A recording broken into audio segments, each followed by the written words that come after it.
All right, welcome to episode 20 of the Flag Stays Down podcast. Tonight we got myself, Andy, we got Matt and Parker as well, coming off kind of an interesting week in Chelsea football. 1-0 win over Spurs and 1-0 loss against City.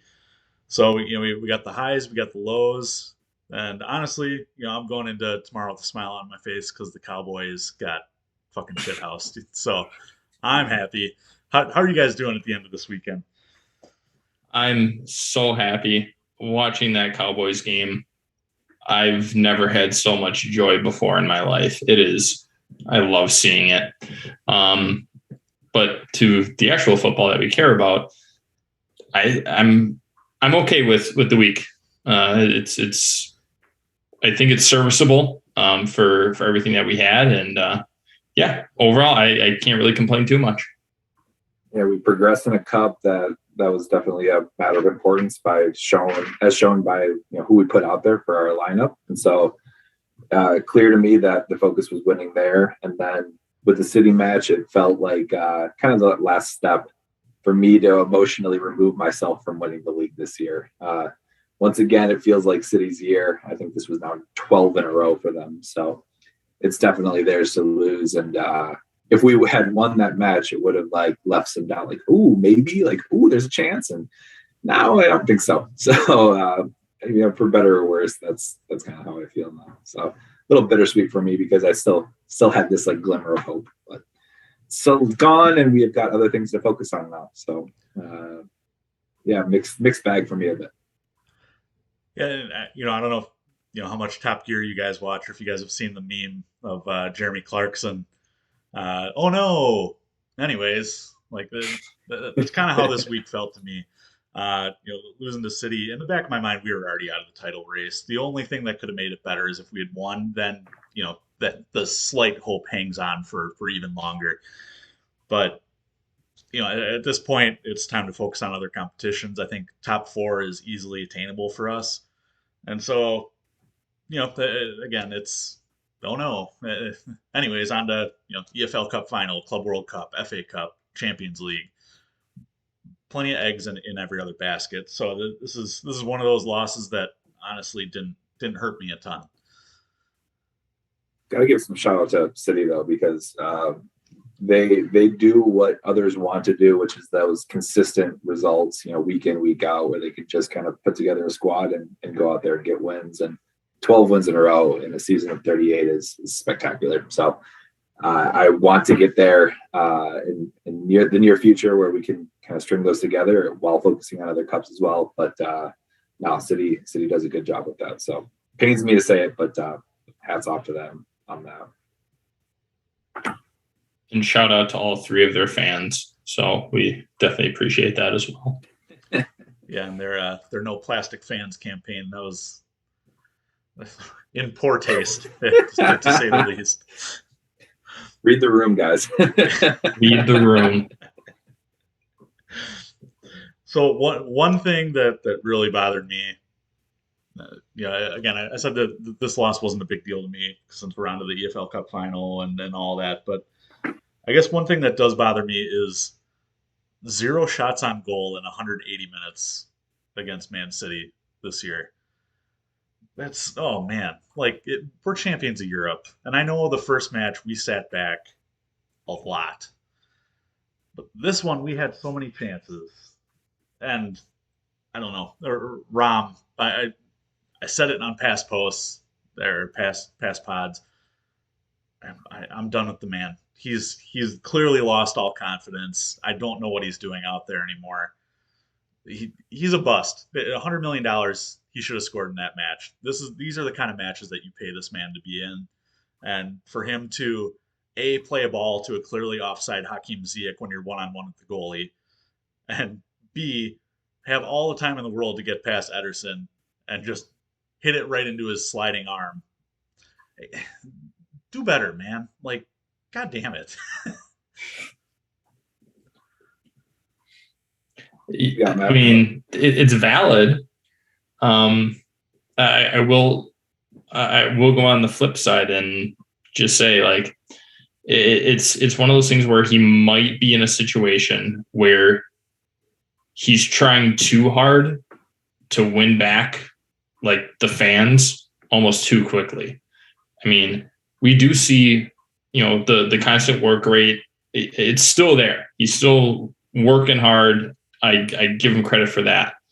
It's just that final piece, which, again, Collins, to your point, that's what we paid him to do. And right now, just hasn't been there. And again, I think that all comes from that Sky Italia interview and the repercussions from that. And I think he's still trying to kind of find his way back from that. And he might be trying to do a little bit too much too quickly. And, we're starting to see the impact of that. Yeah, the only thing I disagree with Matt is I don't like his work rate. I think he works in certain pockets and in certain situations he goes hard, but he definitely doesn't go hard all the time. And I mentioned it a couple pods ago about, are we a better team without him? And I think we are, because I think other people pressing high and winning the ball back and really working hard off the ball and on the ball, like, I think we just get a better look. And I saw a lot of time where he was standing around, just kind of hovering, and then, kind of picking his spots to do runs and to make it look like he was working hard. And that's what the vibe I got from him was like, I'm going to try to make it look like I'm working hard, not like I'm going to work hard. So I didn't like his body language. I didn't like much about him. And, go back to that Liverpool match where he wasn't there. And I don't know if we draw Liverpool with him in. I'm not sure, we need him in that situation. And, it makes me wonder what happens if Kai Havertz was starting in this match. But I think our top three were all kind of so to below average in this match. So I definitely don't think it's just Rom's problem. I think we have other avenues to look at as well, especially Pulisic. I don't think he had a great game at all. And Ziyech was decent at times, creative and put some good balls in, but those three together did not work well. So it was a collective package for me. One interesting stat that I want to point out, and I want to give credit to Lee Dixon for kind of a counterpoint to this. Lee Dixon said in the match, John Stones and Laporte are not going to want to track back with how high Man City was pressing. So you need to get into those spaces. Rom wasn't necessarily doing that. He did it at times, Parker, like you said. His work rate was not the greatest. But this is a match that you need Timo Werner in if you're looking to get into space. He's a guy who loves to create space. Even Kai Havertz loves to create space. But with Rom out there, then your goal switches just with his body type to being more of an aerial assault, a guy who's going to get up there, win headers, body people. He lost all 7 aerial duels that he was involved in. 7. It's pathetic. Give me Timo. Bring him on. That's a shocking stat. That's not good. You would expect him to win at least one of those. So that's not good enough in my book. And again, I'll play the flip side of it. In Rom's defense, nobody was really making the defense work for City. Really, nobody was.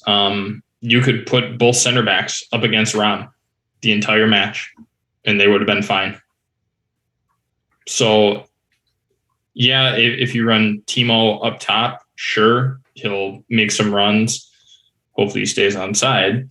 But for majority of it, you need something different on the wings. Pulisic is just not in his greatest form right now. Ziyech, the level of effort is there. You see him going up and down and playing defense, things that we didn't see out of him originally when he first started. So he's bought into that system. He understands what his role is. And then, who else would you have? You would have maybe Cho and Timo. But even when Timo did come on, again, not a ton from him. So I just think that no matter how that shook out, it was just kind of a final third that was searching for a lot of things that they weren't ready to produce. And Matt, there was a couple of balls that I remember that when they did make good runs, there was balls that were overhit by 10 or 15 yards. You know, there was like 2 or 3 times where it was just like embarrassingly bad service in. So like, you know, Lee Dixon, I love Lee Dixon. I thought he commentated brilliantly in the match. And he said like they need to get into space, they need to play balls over the top. And then they finally did. It's just like, oh, just horrid service. And so it makes me wonder what would have happened if we did it all game, but I have to believe one of those is better than the trash that kind of came out of it. So I don't mean to be harsh. It just, they were pretty bad. And that front three was an interesting choice. You know, against Spurs, Tuchel put out what we all thought was a very aggressive first team for being up 2-0 going into the second leg. You know, in England's second cup, right? I think Tuchel was already looking at this game like it doesn't matter. I think maybe not that it didn't matter, but you know, kind of putting his priorities with the cups. I think honestly the what he was going for was we have to win the Carabao Cup. Let's go try to win the FA Cup. Let's go win the Champions League. At this point, we are too far removed from City to be able to challenge. And so I think that's why you saw Ziyech and Pulisic playing this one and not against Spurs. And, you know, it's unfortunate. This is a game that the fans all wanted to win. This is a game that, you know, we wanted to be back in the title chase. But, you know, our man Tommy T, I think he's got that foresight. And honestly, I think he's kind of unafraid of, you know, what happens in the league because I think he knows he can win other competitions. The only thing that's disappointing to me is like you've got Brighton after this, and then you've got Tottenham again after that, and then you've got Plymouth, Argyle after that, and then you've got the Club World Cup, it looks like. So after this City match, there's like a little bit of a dip. And so I was hoping that we would get another like kind of full strength team to really contend and really, you know, put our best foot forward on it. I still think he put out like an A- or B+ kind of a lineup. I still think he very much cares. I mean, I think his body language shows that he cares on the sidelines, that he still wants to win. He's not throwing it in by any means. But that was my only thing where I was like, gosh, I see who's coming up, and I would rather that lineup go up against Tottenham in the league or something like that, because you can kind of save some of those lineups for not the best competition. But for City, you got to go all out. And, you know, we've said it once, I'll say it 100 more times. It definitely shows our need for this system to have Ben Chilwell and or Reece James involved in it. I mean, I kind of want to just go back and watch old matches and remember what used to be, because it feels like it was so long ago when they were both out there, and man, were they good together. And both of them scoring goals. I mean, Chills had like 3 games in a row where he's scoring goals, and then Reece decided to do it in the next 3 games. And I can't even remember those times anymore. So it shows that we beat them. It shows that we relied on them. And, those guys aren't easily replaceable.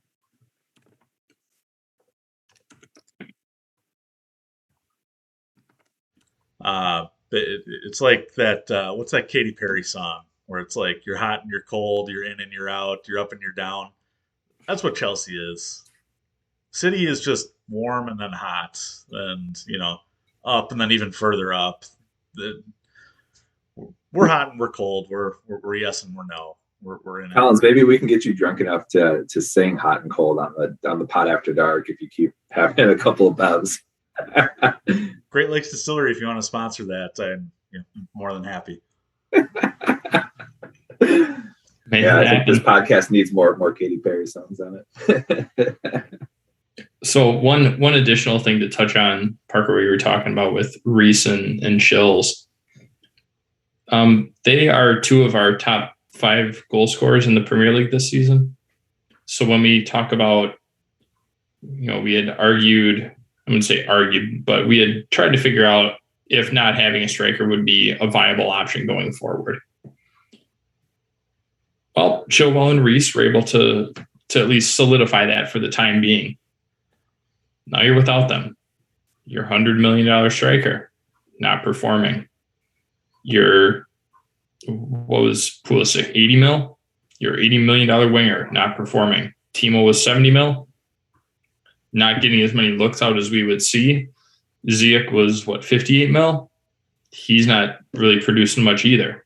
So we're relying right now on the academy players. So Cho, Mason Mount, to kind of solidify all that goal scoring and make up for all that. I think Mason would have been a different look that I feel like, he should have gotten some more time out there to actually have an impact on the game. I understand the reason for Ziyech being there, because his work rate is going to be able to help Alonso, who, a stiff breeze will blow him in the wrong direction, to help him. And then also with Dave not having the pace, you have Pulisic, who will also track back. So I get trying to kind of supplement those two. But when you had Reece and Chills, you didn't have to worry about that. You knew they would get back. You knew they could bomb forward. You knew that they could put in great balls into the box, off corners, off set pieces.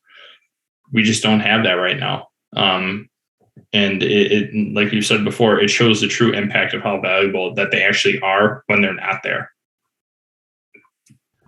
And well said.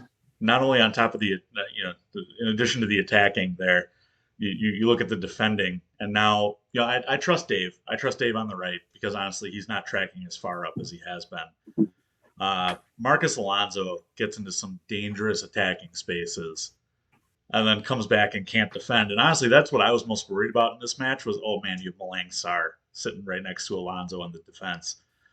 Malang Sarr bailed out Alonso on multiple occasions. He looked good. He looked good for, 22? A guy who couldn't even get into Porto's B team last year on loan.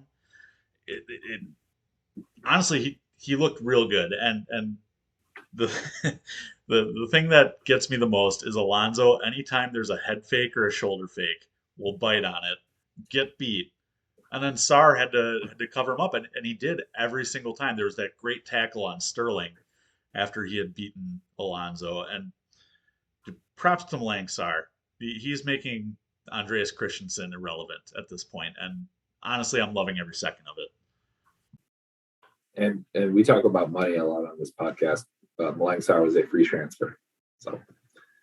And one other thing I want to throw in there, and kind of more of a question to you guys: do you think that without Alonso, that Rudiger would be as highly sought out and valued as he is now?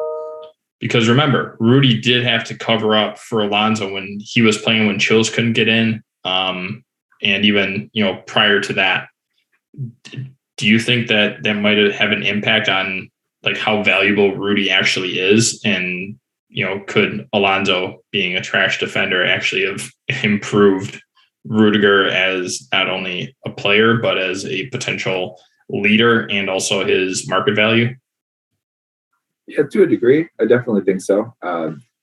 I when I think about like this question, I think more about like goalies.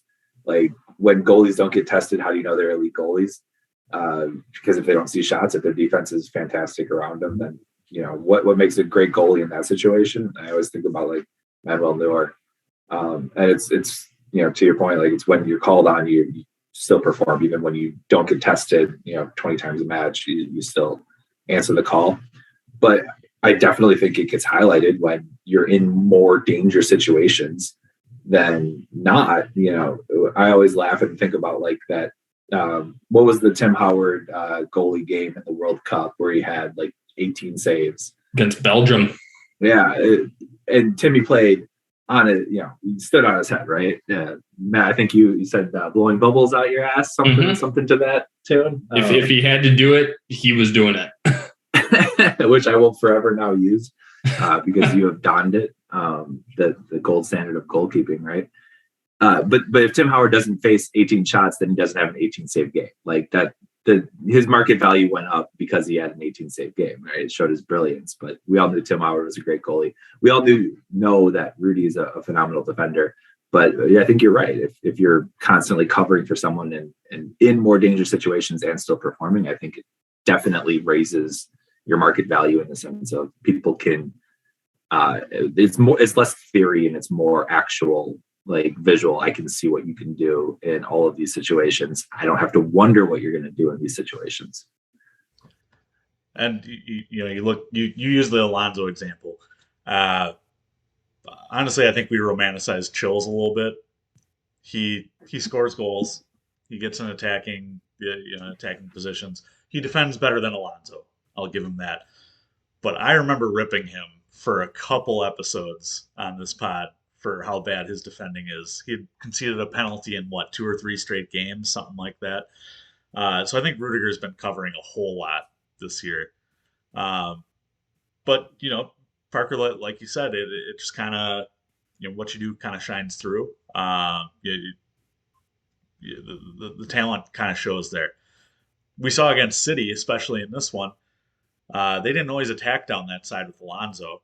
But it was anytime anyone got close to Rudiger, the ball magically went somewhere else on the pitch. No one wanted a piece of that man. And I think that's what you pay for. I think you pay for the intimidation factor because people know how good he is and people know that, honestly, he's going to F you up. I think Sarr started to play with a little bit of that swag as well, too. He kind of comes in and he doesn't stand down from you, and he'll, he kicks balls out of bounds and he kicks balls at people and shit like that, and then stares you down and kind of, spits and says, whatever, like, get on with it, deal with it. So I think he's got some of that feistiness to him as well, which I love to see. There was one exchange, and I will give KDB a little bit of credit. He and Rudy, they went at it, and I remember it was right outside the edge of the box, and they went at it. Like, they were both going at each other. Then a common foul was called or something, and they both just kind of like reached out at each other like, hey, good battle. And that was that. And obviously we haven't seen KDB go at Rudiger a whole lot since the Champions League final. But props to him for just kind of getting back and just saying, all right, we're going to do this. And, they were both professional about it. They weren't trying to hurt each other, and they were just like, all right, good battle, and move on. So that's something that I did enjoy seeing. Thank you for bringing up KDB, because it just reminded me of 2 things here, Matt. The first one, that goal was fantastic. It was kind of like Callum Hudson-Odoi's against Chesterfield. It was very FIFA-esque, and that's the one thing I will kind of rip Arlo and Lee Dixon for, is immediately after they talked about how, De Bruyne only got 104 minutes or 130 minutes or whatever at Chelsea in 3 games. How could they? I'm sorry, that's clickbait material right there. The kid was 19. He he was playing in a squad under Jose Mourinho, a Jose Mourinho that was fighting for his life at Chelsea, because that was probably one of Roman's most ruthless eras is through there. And he had guys like Essien, John Obi Mikel, Frank Lampard, so much talent ahead of him. Like, it bothers me when people say, "Oh, well, how could Chelsea have not given him a chance?" He was young. He wasn't going to break into that squad. Revisionist history on that is crap, and it honestly Peter Griffin grinds my gears every time I hear it. Yeah, and they brought up Salah too, right? Yep. Same thing. He was young. The thing you have to remember is these players would not be as good as they are had they not left Chelsea. I wholeheartedly believe that. If Mo Salah stayed, if KDB stayed, I know we don't hold him in a high regard now, but back with Rom, when we first let him go, they would not be the high caliber players that they are now, that everybody knows, if they didn't go elsewhere and start making their own name for themselves and they actually were able to give it, or they actually got a chance to shine. They never would have, I don't think that they ever would have been the players that we know them now without that happening. Couldn't agree with you more, Matt. It's KDB is phenomenal, and I think he's shown it time and time again in his growth in different leagues and to where he is now. I mean, he's one of the best out there, and he's definitely had his chance to shine. The one thing I wanted to point out that I also saw somewhere on the medias is that goal was pretty much unstoppable, and I don't think having Mendy in our squad does much to save that at all. I mean, he wasn't really in a position to shoot. He found a way to get a shot off, and he put the ball, well on target. I mean, it was a really great goal. I think all credit goes to him. And I hate when narratives get furthered on things like this, and Kepa can't save balls outside of the box. I don't think it's really a fair narrative. I think Kepa's been brilliant this season, and I think it's been well documented on this podcast. I think we all have seen the growth of Kepa and how he's really taken charge and really stepped up to the plate and made great saves. So I don't think him not stopping the shot should be talked about in the same light that it used to be, where like, oh, he can't save balls outside the box. Like, yeah, he can. But when De Bruyne puts a ball like that from outside the box, like, I don't think anyone's really saving it. I don't think anyone's getting to that ball. It's a tough ball to get to. And it was well hit, really, really well struck. So I just hate when the narrative shifts like that. I think I give credit to people when they deserve credit, and I don't necessarily look at it as a mistake. I mean, goals get scored, right? And that ball, like, nobody thought that he was going to shoot. Absolutely nobody thought he was going to shoot. If anything, maybe a cutback, but nobody thought he was going to shoot. And even if he was not going to put up a ball like that. It was something. It was a piece of brilliance that nobody saw coming.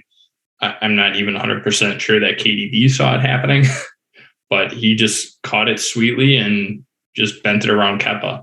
And yeah, people are going to say, well, Kepa took a step in the wrong direction to start, and had he just gone the other way to start, he would have had it.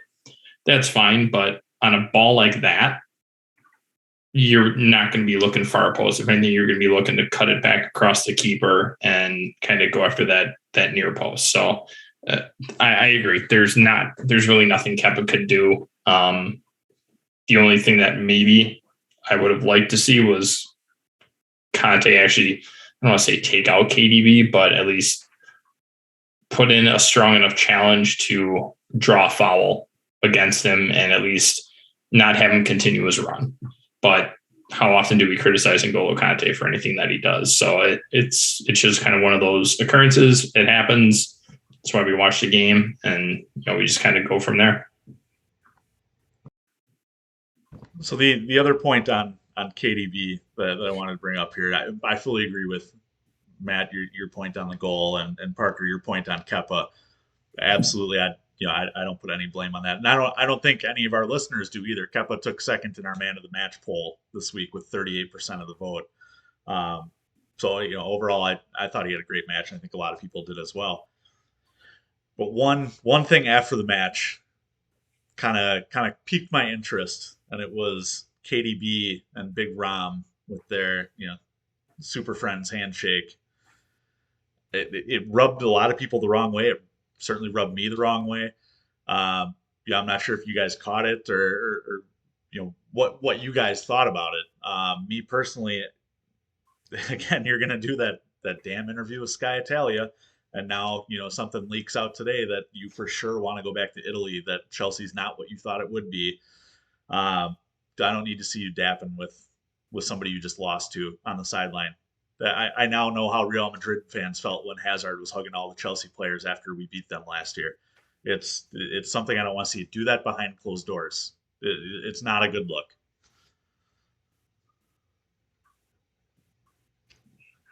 I mean,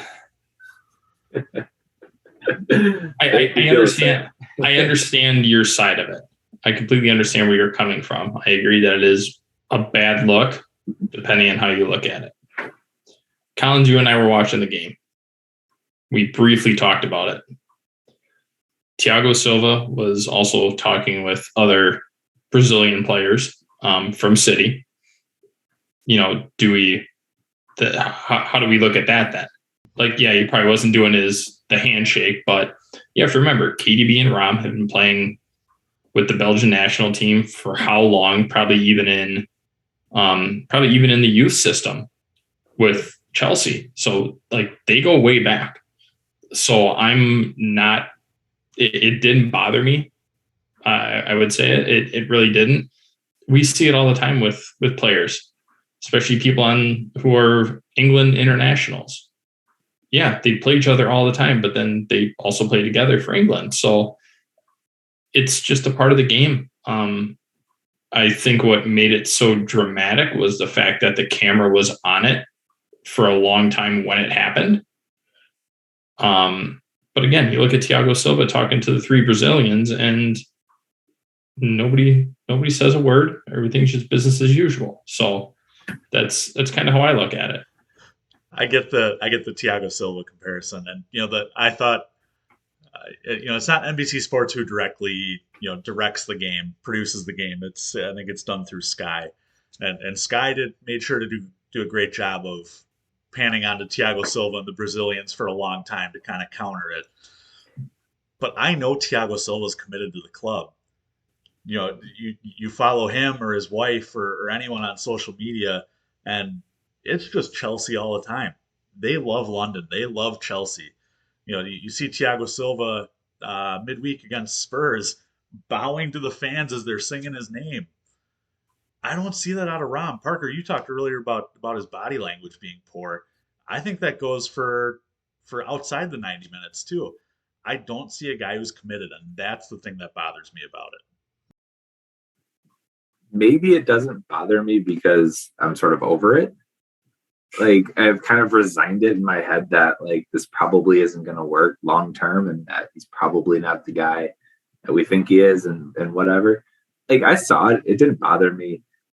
And then when I saw some of the backlash coming out again, it's funny, man. I didn't see the Silva stuff, but in my head, I thought of the same situation, which was like, what if Pulisic found Zach Steffen and they dapped each other up, like two Americans playing in the Premier League? Like, it's the same thing, and it wouldn't bother me at all. And so the only thing that bothers me is obviously the interview, his commitment to the club, but like that's its own issue. Like, things get heightened or lowered depending on where you stand in the club and what we think your commitment to the club is and all this other stuff. But I find myself not wondering if he's any more or less committed after that dap up. I just still don't think he cares. And his body language further shows me that he doesn't care.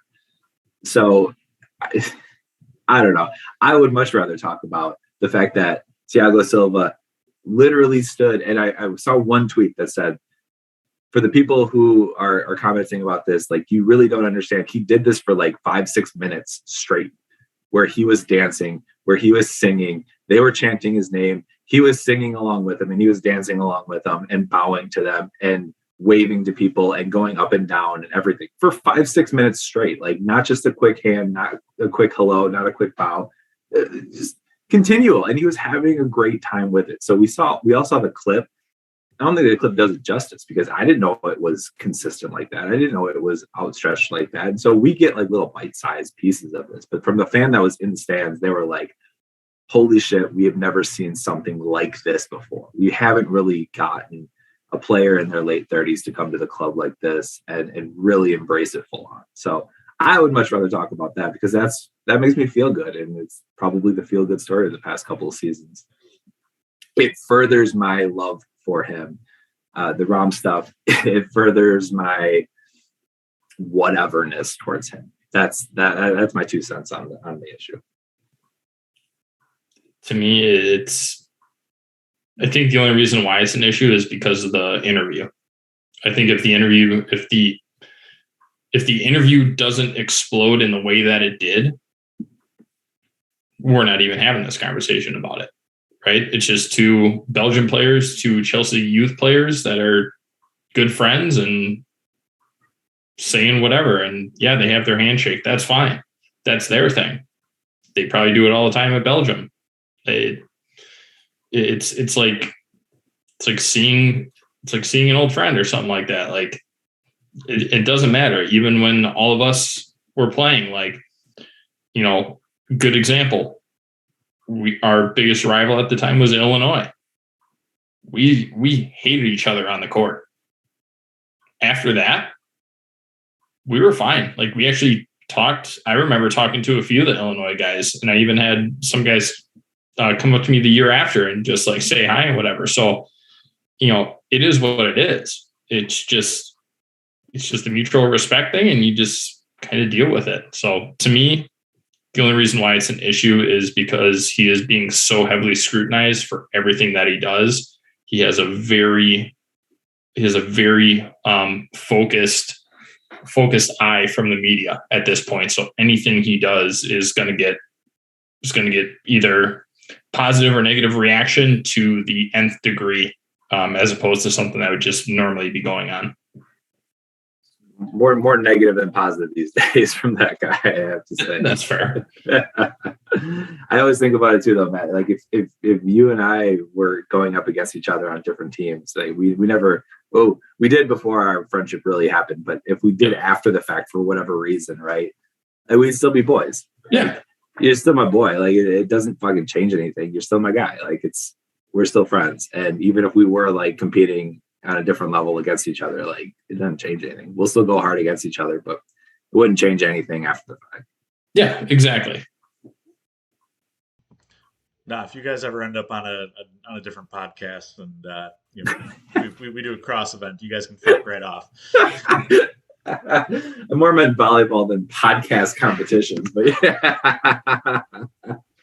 I'll dap you up before and after the podcast, Colin. All right, deal. All right, so turning ahead here, we are in January. We're now 16 days into January. We have one signing, a 16-year-old center back. Not the relief that we had desired at the beginning of the month.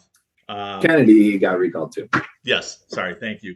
Kennedy was required as a left-sided option. Not clear whether that means left back or left wing. The Serginho Dest interest, I don't see a lot of smoke on that anymore. Digne obviously is with Aston Villa. I am seeing Kurzawa from PSG, who was the second choice left back under Tuchel at PSG, as well as Ousmane Dembele from Barcelona. Those are the rumors. That's the smoke. What would you guys like to see in the next 15 days? What is your ideal January dealings? Not Dembele. He's always injured. I think the clear winner would be Dest. I mean, he seems versatile enough to play on either side, and he's young. And if they could work out a loan with option to buy or a requirement to buy or something like that, to kind of structure a deal. I was listening to Matt Law on the London Blue podcast, and he mentioned that Dest would probably be like the top pick of who's left, I guess, and sort of a best of the scenarios for what's possible. Because it looks like Palmieri's out. I know that we keep kind of going to the well on that one, and Leon's pretty reluctant to give him up because he's a pretty big, spot in their squad right now. So as much fun as it is to throw money at problems, it doesn't solve the fact that you need him. Like, you can't replace him, and people are valuable. So if he's a part of your squad right now, like, I could see them holding on to him if they have that ability. So I think Dust would solve our immediate issues, provide some versatility. When Alonso's playing, could give Dave some relief on that right side and get into more matches than he wouldn't be able to. So it would be kind of a good scenario for him. So that would be my one. Yeah, I'm in the same boat. I think Serginho Dest he's not only our best option, he's probably the most realistic option, the most affordable option. And usually affordable isn't really a big deal with Chelsea, but after splashing 100 mil on Rom, things might get a little tight. So he's a good bet for the money, and he's got probably the most potential out of anybody that we would buy. You know, to get Emerson back, you know, we're paying what 30-40 mil. It would almost be like we're paying a transfer fee for our own player. To me, that doesn't make sense, especially when he's going to be loaned right back out next season, or maybe sold, and we're probably not going to make that money back. I think the one thing that hurts us is the fact that everybody knows we're looking for a left back, so they can drive that fee up. So I think that might be a little bit difficult, but again, money's never been a huge issue. It's just coming to terms on what's market value and what's reasonable. And I think Dest is the player that can make a lot of that happen. Well, to kind of kill a dead horse here, Serginho Dest would be my number one option. But I think there's more going on at the club than what we're privy to here. You know, Digne did not go for a whole lot. Dest reportedly his fee is not a massive sum. I think the club is looking at this as we're out of the title race, and we have a squad that can compete in the remaining competitions. You know, they're kind of one-off matches. And honestly, Reece James could return by the end of next month, which then solves a lot of your depth issues because you have at least 2 right wing backs. And, you know, you can throw Cho as a left back if you want, or Malang Sarr at this point. There's a part of me that thinks we're not getting anybody. And honestly, I think they're looking for a loan. I don't think they're looking for a long-term option. So I think it's either going to be Kurzawa, you know, as a left back on a loan, or somebody like Dembele or Aiden Hazard for a loan for the rest of the year. It's going to be a short-term fix. It's going to be somebody to give us depth for the rest of the year. And then I think big money is going to be spent this summer. I think, honestly, the club is backing Tuchel. We saw it in the Rom situation. The club didn't make a peep on Rom. In fact, they forced Rom to apologize on the Fifth Stand app. I think you're going to see money splashed for Tuchel in the summer, and I think, you know, they don't want to kind of inhibit that by going out and buying some busts in January. So sadly, I think we're not getting much this month. Yeah, I think Tuchel said it publicly as well. The only reason that they would need anyone would be because of the long-term injury to Chills. And so they don't want to sign someone long-term because then they have another left back that they have to deal with. And they don't want 5 left wing backs on their roster. Like, it's just not necessary. Well, this year it might be. it might be, yeah, but you can't. That's why you can't sign someone to like a 4-year deal, because then you have this, you know, bigger problem kind of going forward with wages and situations like that. So, yeah, I hear you. It's silly, but yeah, it can't be done on a long-term basis. So I kind of agree with you, Collins. It's got to be something short-term, and it's got to be something like maybe with some creative options in there to extend, but we also need a kind of a way out of the deal. So, but I think that brings me into an interesting question. It feels to me like the club is standing behind Tuchel more so than a past couple of managers that we've had.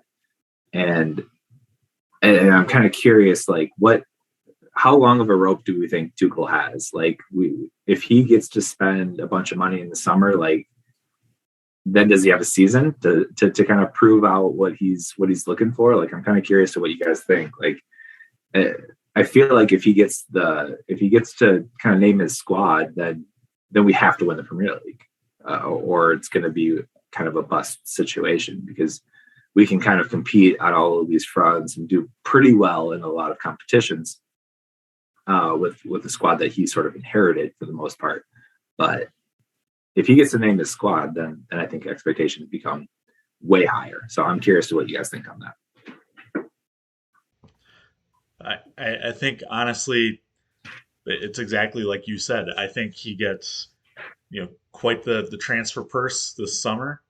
I think there's going to be some squad trimming, and, you know, it gets to the point where it's his guys, because really you look at who's been brought in under Tuchel, whether or not you want to debate whether they are Tuchel guys.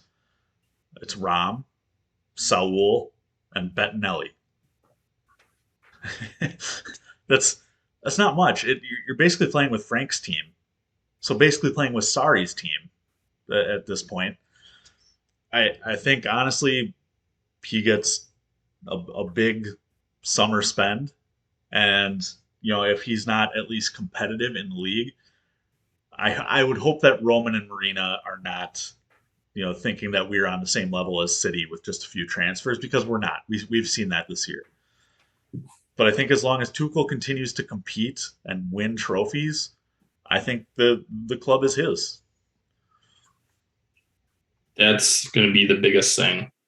And I think how we finish, because we're in 5 competitions, right?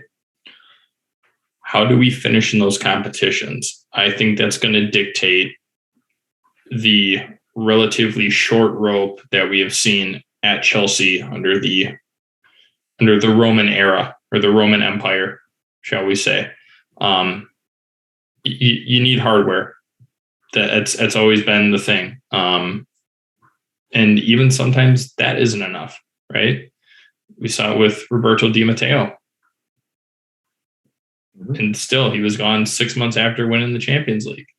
Mm-hmm. So to me, it comes down to how do we finish in all these competitions that we're in this year. I think we've all kind of committed to, okay, let's kind of throw the Champions League kind of as our lowest priority. Let's kind of throw it to the wayside. Obviously still top 4, we're still competing, whatever, but to win the Premier League, I think that's kind of out of the question. Going to the other competitions, I think the FIFA Club World Cup, you have to win that. I think the domestic competitions, you have to at least get to the final. I think there's no legitimate reason not to get to the final, especially if we're under the mindset of, okay, the Premier League is going to be the Premier League, but we need to focus on these domestic competitions. We're going to throw out our big name starters and everything like that during those matches. If you do that, then I can see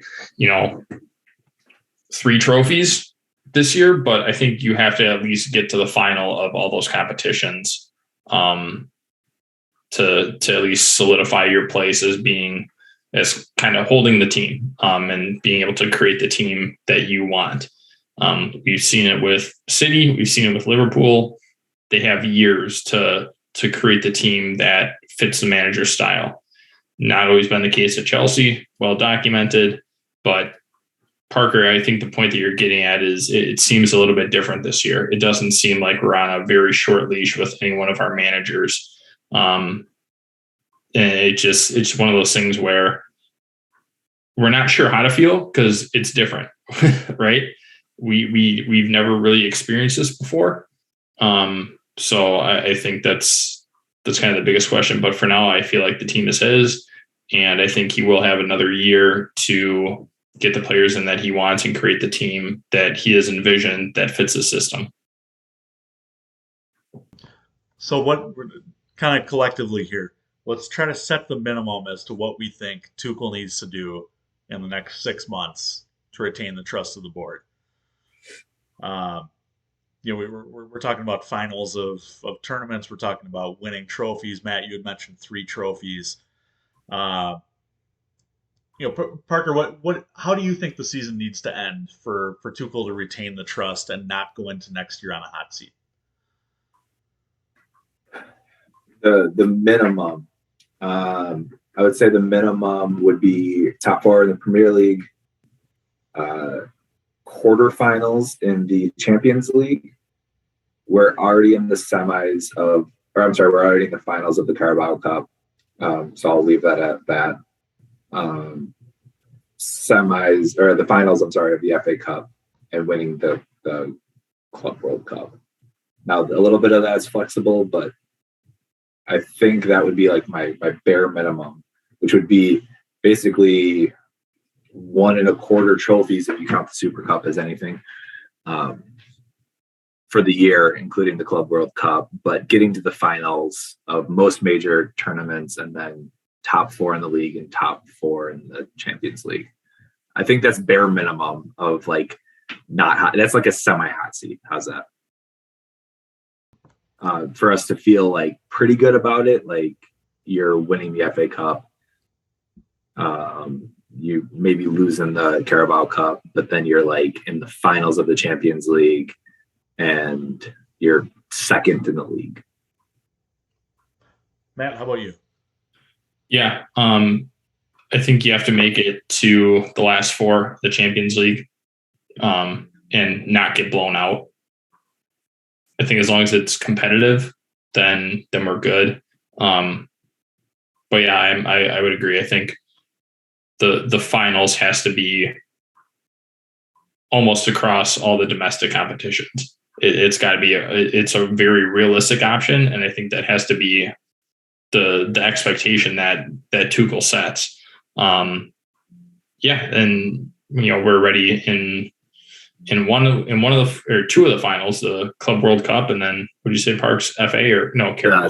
The Carabao were in the finals. Yeah. The Carabao. FA were still like in the third round or something.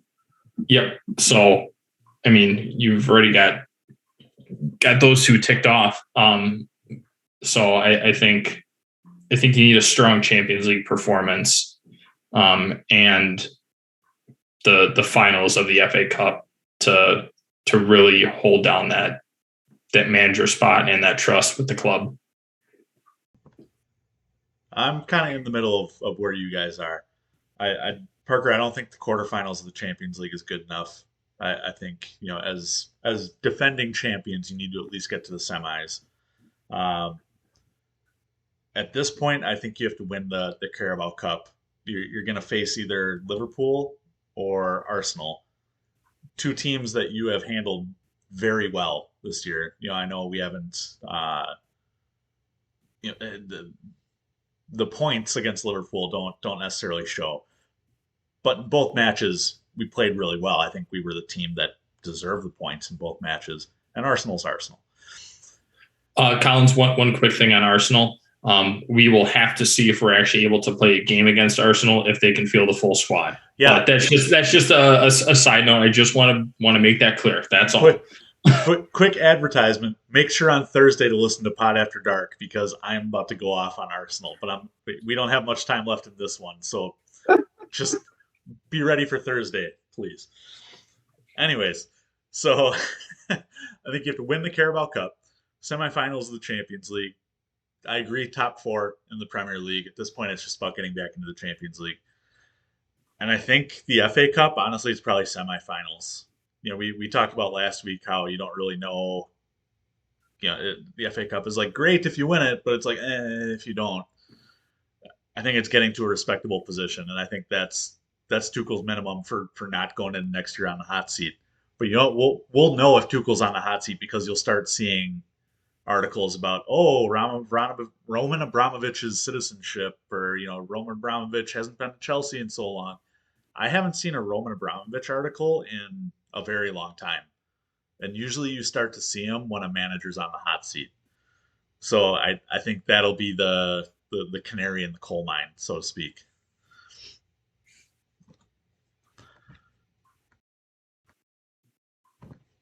So the last thing I wanted to turn to here is looking forward this month. We got Brighton, Plymouth, and Spurs. One Premier League match, FA Cup. Two. Oh, sorry, I forgot Brighton was a Premier League match. Brighton, Tottenham are Premier and then FA Cup against Plymouth, Argyle. So Tottenham are, I believe, 3 games in hand on us. And if they were to win out those matches, they come out 1 point behind us. Is Tottenham now a must-win match? We talked about City being a must-win match, but is Tottenham now a must-win match to kind of assert your dominance in the top 4? I'm almost looking at Tottenham as a can't-lose match. I'm not sure they can compete with us. So I would be incredibly shocked if they fielded after 2 legs of playing them. They showed pretty much nothing against us, and I didn't feel for 1 second really threatened by them. So, yeah, better win. Sorry, I cut you off, Mike. I'm almost more concerned about the Brighton game than I am the Tottenham game. I mean, last time he played Brighton, they leveled up, and with that Danny Welbeck, whatever, was it leveled up or did they win? I think they just leveled it. Yeah, it was 1-1. But, again, that's a team. I don't think they've won a match in their last 10 or 11. They've drawn and they've lost, but they haven't actually won a match. But still, we've talked about it before. It's those teams that are lower mid-table teams that are just looking for their chance to take somebody out, right? They're looking to take out one of the giants in the Premier League. So those matches always worry me. Obviously, we know what December was. Not great teams on paper, but we still struggled. And I think that we're going to have a tougher time against Brighton than we will against Tottenham. That being said, it is tough to beat a team 3 times in a year. And that's just in a year. We're talking within 3 weeks, right? 3 weeks, 4 weeks, whatever the case is. Having to play the same team 3 times and having to beat them 3 times. That's a tough ask. Doesn't matter who you are, doesn't matter what the team is. It's always tough. But I do think that if we do have any issues, it will be against Brighton and not Tottenham. And there were a lot of Tottenham fans who thought that they fully deserved a win in the Carabao Cup there.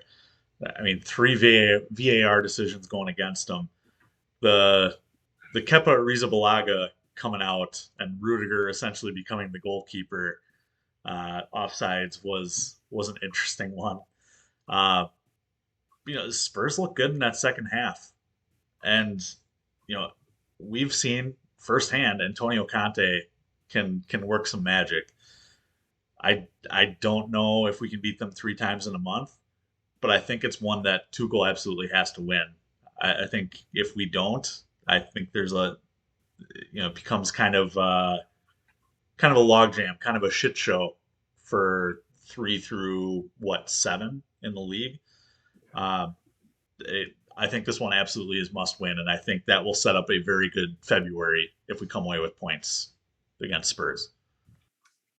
It's always hard to beat a team 3 times, and especially against your rival. There's always bad blood in the water. So yeah, 3 VAR decisions went against them. However, they were all the correct decisions. I mean, I hate when I see people think they got screwed out of it because they didn't. It wasn't like a bad reversal or a bad non-reversal. I think all of the right calls were made pretty objectively. So I didn't know the ruling on whether Rudiger played him offside or not. I didn't know that rule, and I learned something. So, but according to the rule book, it was.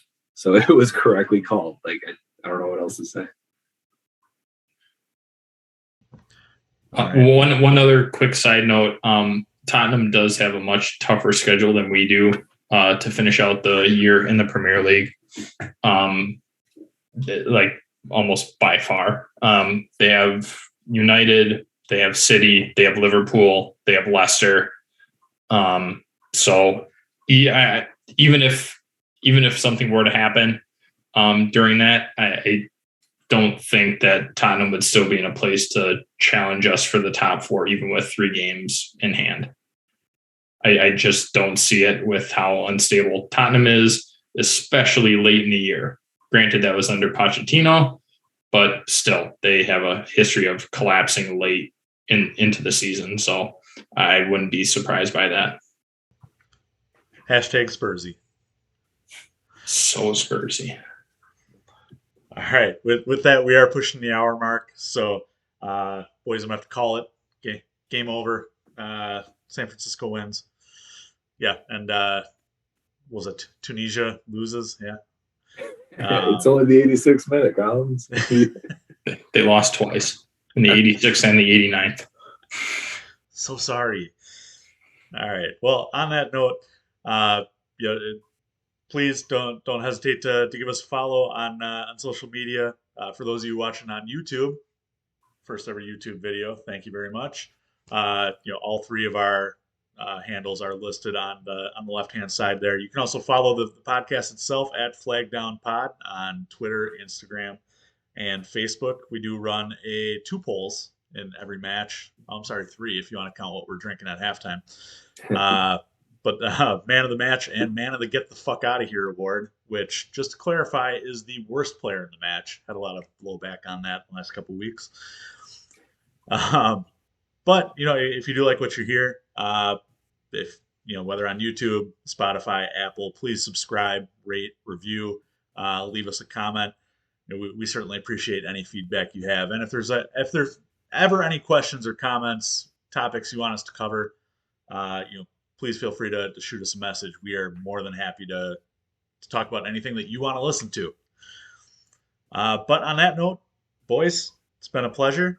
Happy Sunday, and we'll talk to you next week. As always, good. Charles. Cheers.